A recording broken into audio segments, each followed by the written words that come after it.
Olá, queridos, a paz do Senhor Jesus, sejam muito bem-vindos ao canal Teologia com o pastor Clebson Cardoso.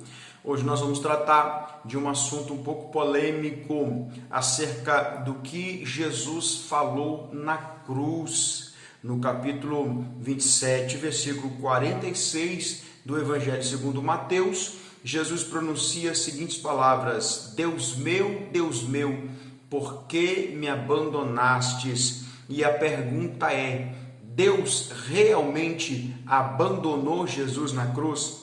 Deus realmente deixou Jesus sozinho em toda aquela aflição que Jesus estava enfrentando naquele momento?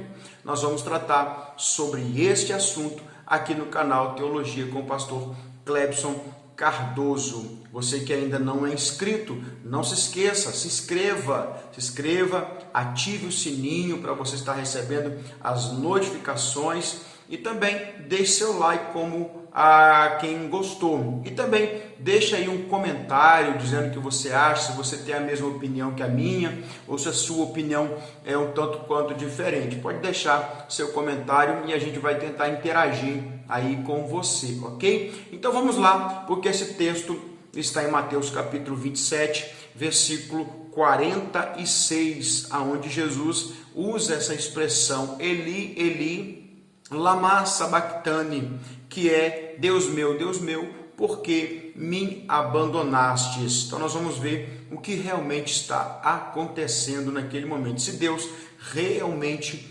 abandonou a Jesus Cristo. Nós precisamos entender primeiro o contexto de tudo isso. Jesus está no Gólgota, está sendo crucificado e no momento de sua agonia na cruz ele cita, ele usa essas palavras, né? E ali nós temos em volta, nós temos os soldados que estão em volta de Jesus. Nós temos também alguns sacerdotes, alguns judeus que estão ali à volta de Jesus. Nós temos também algumas mulheres, inclusive João, discípulo, também está ali, não próximo, mas está um pouco distante de Jesus naquele momento, quando Jesus usa estas palavras, quando Jesus cita essas palavras. E para nós entendermos se Deus realmente abandonou Jesus, nós precisamos nos recorrer aquilo que o próprio Jesus já vinha falando antes acerca de sua morte, acerca do momento da sua morte. Jesus já vinha falando algumas coisas, e para entendermos se Deus realmente o abandonou, nós vamos então recorrer a alguns textos da Bíblia Sagrada. E nós vamos ler o texto do Evangelho segundo João, no capítulo 8 e o verso de número 29. No capítulo 8 e o verso de número 29, aonde Jesus disse assim: E aquele que me enviou está comigo.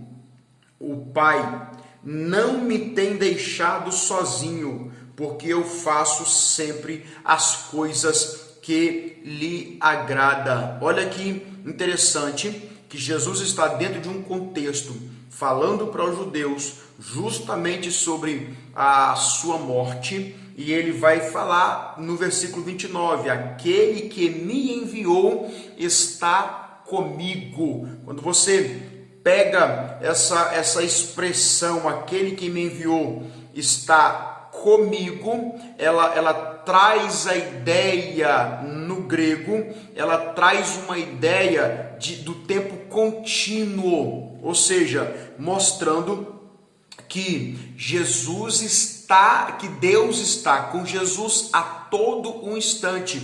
A expressão está comigo no grego, ela traz uma ideia e é uma afirmação dita por Jesus que traz uma ideia de uma ação contínua, mostrando assim dentro do original que Deus está com Jesus a todo instante. E percebam que dentro desse contexto Jesus está falando justamente de sua morte. Outro detalhe interessante é o que no próprio versículo 29 Jesus disse: não me tem deixado sozinho. Esta frase, não me deixou só, ou não me tem deixado sozinho, ela está no tempo ariosto do grego, indicando que ele não foi deixado em momento algum. Ou seja,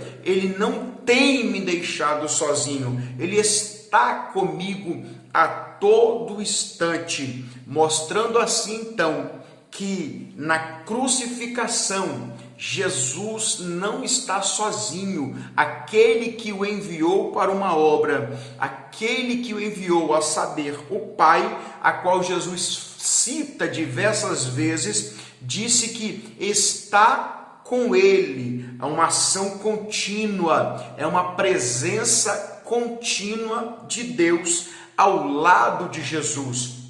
Interessante que Jesus sempre citou que o Pai o enviou e que ele não está sozinho. Em todos os momentos da vida de Jesus, da trajetória de Jesus, ele tem a presença do Pai. Seria muito injusto da parte de Deus agora deixar Jesus sozinho, aquele que não tem nada a ver com o problema, sozinho ali naquele momento da crucificação. Então, Jesus não está só. O Pai está com Jesus ali, pois Jesus já havia dito que o Pai está com ele a todo o momento.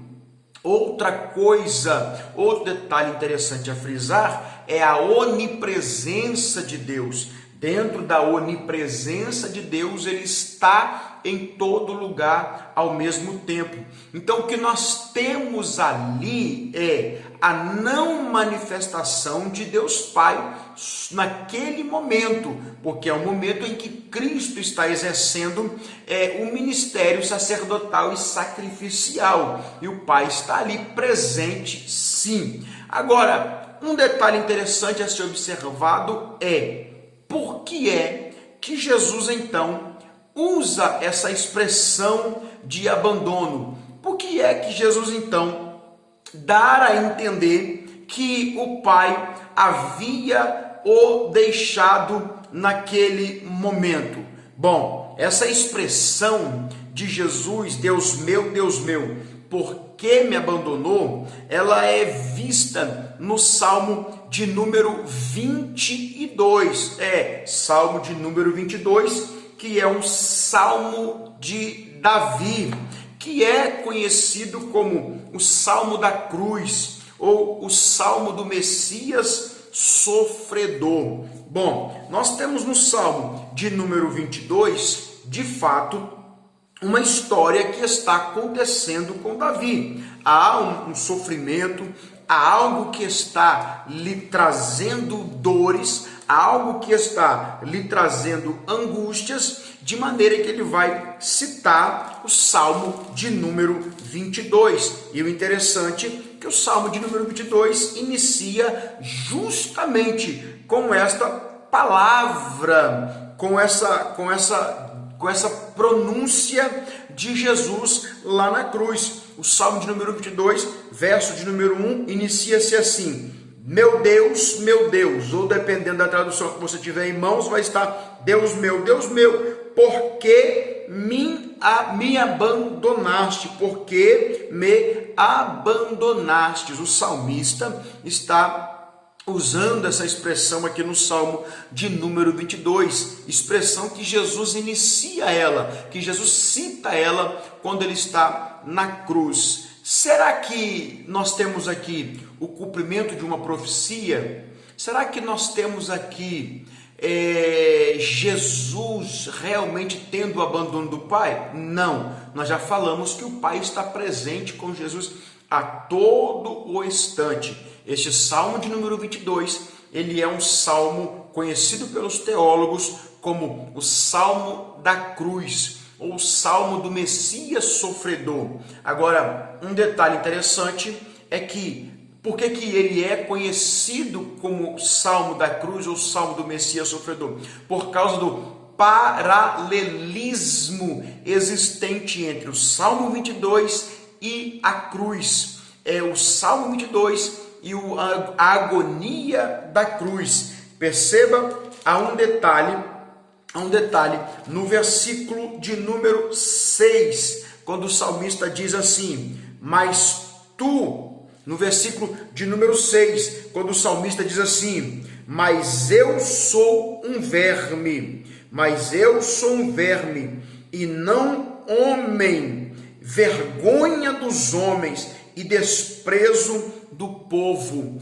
Essa expressão, vergonha dos homens, ou opróbrio dos homens e desprezo do povo, nós encontramos elas no livro do profeta Isaías, no capítulo 53, versículo 3, que é um texto messiânico, é uma profecia messiânica. Isaías 53, versículo de número 3, aonde diz que ele foi desprezado, aonde diz que ele foi rejeitado. Então perceba o paralelismo do Salmo 22, aqui no versículo 1, aonde Jesus cita, e o versículo 6 do que está acontecendo. Jesus está sendo rejeitado. Jesus é rejeitado por muitos dos judeus. Então, aqui nós temos um paralelismo. Olha o que diz o versículo de número 7.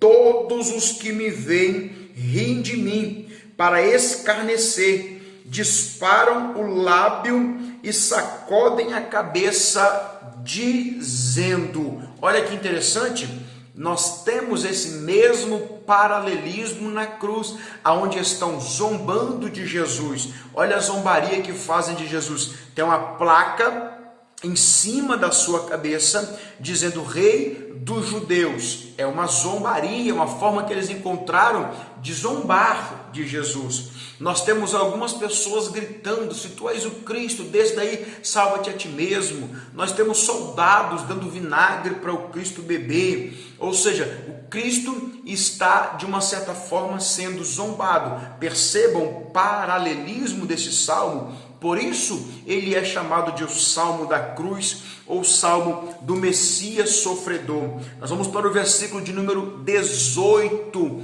deste Salmo. Nós vamos para o versículo de número 18, que o salmista diz assim: eles dividem minhas túnicas ou minhas vestes entre si e lançam sorte sobre a minha vestimenta. E aí você tem isso na cruz. Quando Jesus é pendurado na cruz, eles tiram as suas vestes e aí eles lançam sorte para ver quem é que iria ficar com aquela vestimenta de Jesus. E o salmista está fazendo uma alusão. Percebam, o salmista está tendo um sentimento de dor tão grande que ele usa essas pronúncias, e essas pronúncias se tornam pronúncias proféticas, porque elas vão acontecer semelhantemente com o Messias, com o Cristo da cruz. Agora, quando você pega o versículo 1 até o versículo 18, parece-me que de fato o salmista está caminhando para uma ruína. Parece-me que o salmista de fato está caminhando para um desprezo de Deus. Por isso que ele inicia: Deus meu, por que me abandonaste? Então ele vai fazer toda uma exclamação, ele vai fazer toda uma lamúria aqui nesse salmo para poder falar e expressar o seu sofrimento. Mas no versículo 29, versículo 19, nós temos algo interessante, porque até o versículo 18 ele está declarando o seu sofrimento e a sua angústia, dando a impressão de que o pai o abandonou. No versículo 19 e o versículo 24, isso muda, porque no 19 ele diz assim: mas não fiques longe de mim.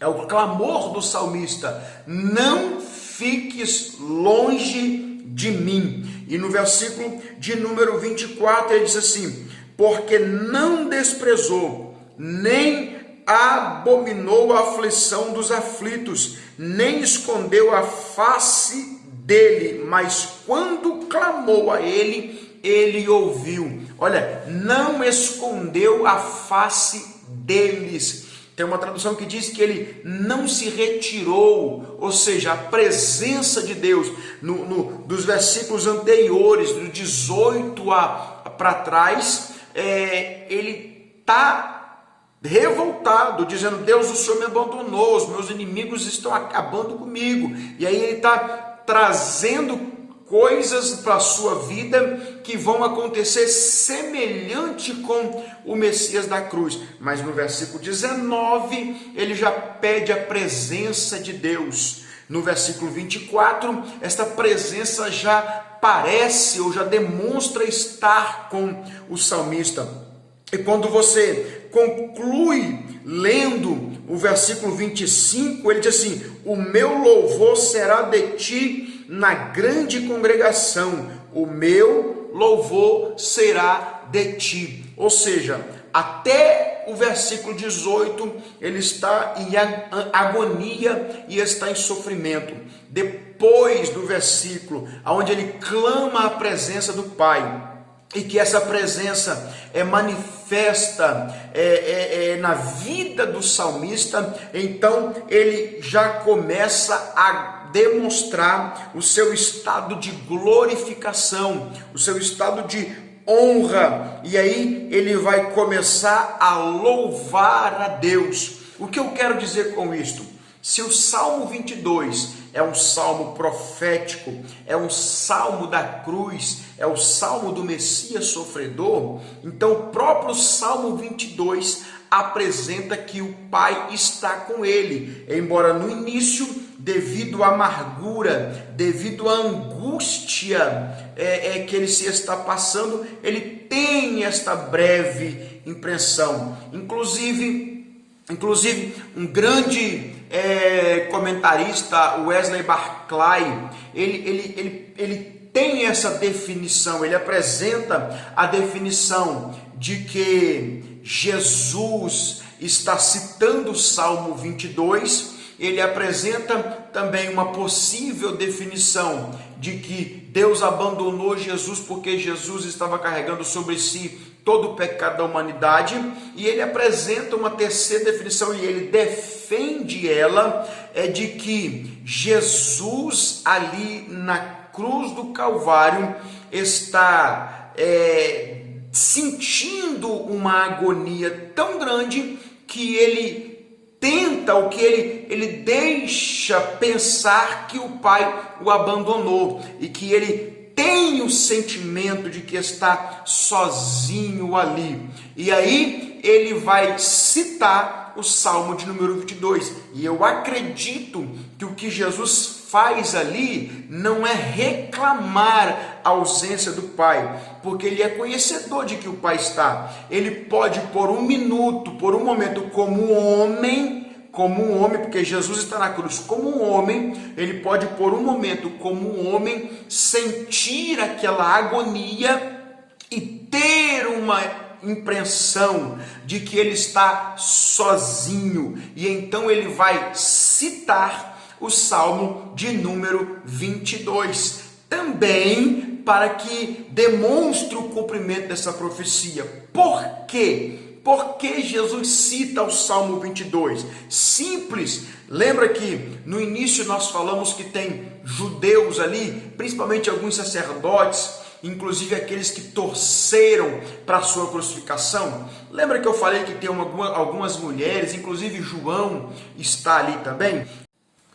E Jesus ali no Calvário, Jesus ali na cruz, ao citar o Salmo 22, ao citar só o primeiro versículo do Salmo 22, quem está ali embaixo, que é conhecedor desse salmo, vai lembrar do sofrimento que o salmista está dizendo, vai lembrar da angústia, vai lembrar que o salmista citou sobre as túnicas que foram lançadas sobre ela, vai lembrar que o salmista citou sobre a zombaria, a humilhação. Tudo isso eles vão lembrar, então eles vão entender que Jesus está fazendo menção ao salmo profético, mostrando que aquele momento do salmo está se cumprindo nele. Então Jesus não está de forma alguma reclamando que o Pai o abandonou, mas Jesus está aqui no Salmo 22, trazendo alusão a uma mensagem, mostrando para quem está crucificando, no caso os judeus, de que aquela mensagem, aquele salmo profético está se cumprindo naquele momento. É esta a minha interpretação desse dito de Jesus, quando ele diz: Deus meu, por que me abandonastes? É esse a minha interpretação sobre o que está acontecendo ali. Então Deus não abandonou a Jesus em momento algum. Em todo instante Jesus esteve presente, ou o Pai, melhor dizendo, esteve presente com Jesus, inclusive na crucificação. Então Jesus não mentiu quando usou a expressão Deus meu, por que me abandonaste? Porque ele citou lá atrás que o Pai estaria com ele. Então, ele não mentiu lá atrás e não mentiu aqui. Jesus também não está abandonado pelo Pai. Volto a dizer, o que está acontecendo aqui é que Jesus está citando o Salmo 22 para mostrar para quem está ali embaixo de que aquele salmo, aquele dito, aquela história que aconteceu com o salmista Davi é uma história profética e que agora está se cumprindo nele, na pessoa de Jesus Cristo. Amém? Glória a Deus. Deus abençoe a sua vida, Deus abençoe a sua família, que Deus abençoe a sua casa, no nome do Senhor Jesus.